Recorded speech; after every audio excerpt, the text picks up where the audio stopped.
If a decision reduces future stress, even very slightly, then it is a good one. And that is honestly the only rule I've been using lately. And honestly, I think that that is a rule that everyone should think about, everyone should sit with, give it some thought. Just, does this make my life a tiny bit easier tomorrow? Because we all know that most of the time, the decisions that feel good in the moment are the ones that quietly make things worse down the line. Spending money you shouldn't spend because you're tired, putting something off because you don't want to deal with it today, avoiding a conversation because it feels awkward, heavy. None of those feel like bad decisions when you make them.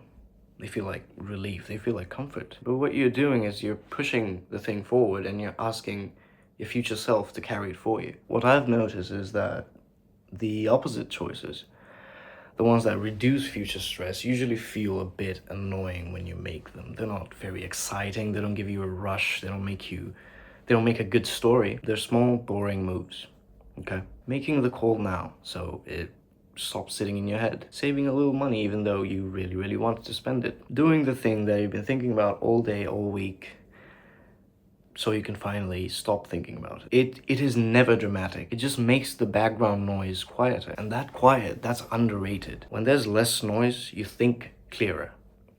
When you think clearer, you don't spiral as much. And when you don't spiral as much, you stop making reactive decisions. That's how things actually start to stabilize. Simply because some of the bad things that were piled up now have been taken care of. And I also think that a lot of people mess this up because they rush the story. They don't want progress to look like progress. They want something to point at and say, see, this is working. But that's the whole point. Real progress usually looks like nothing. Your life just feels a little less chaotic. You're not constantly putting out fires. You're not always one problem away from losing your mind.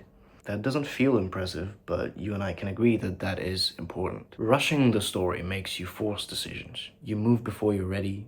You commit when you feel behind. Raise the stakes when you maybe don't necessarily need to. And then everything starts to feel fragile. Like one wrong move could ruin it all, which is true sometimes. And that's usually a sign that you skipped the boring part. And then there's expectations. Inflated expectations ruin so many good things. You turn one decision into a make or break moment. This has to work. This needs to change everything. That kind of pressure doesn't help you. It just makes you tense. And when you're tense, you don't think clearly. You don't see clearly. That's all that that's doing for you. I've been trying to do the opposite. I've been trying to keep expectations low, keep the moves small, and just let things be quieter than my ego wants them to be. And it's not because I don't care.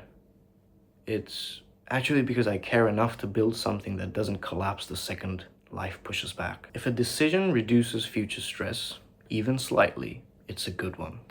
Keep stacking those. Some days it's about money, some days it's about health, some days it's about just not making the thing worse than it already is. And all of it counts. Don't rush the story.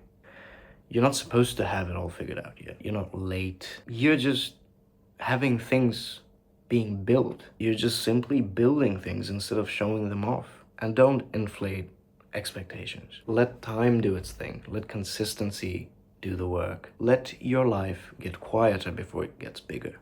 That's usually how you know that you're on the right path. Yeah, that being said, I am rooting for you.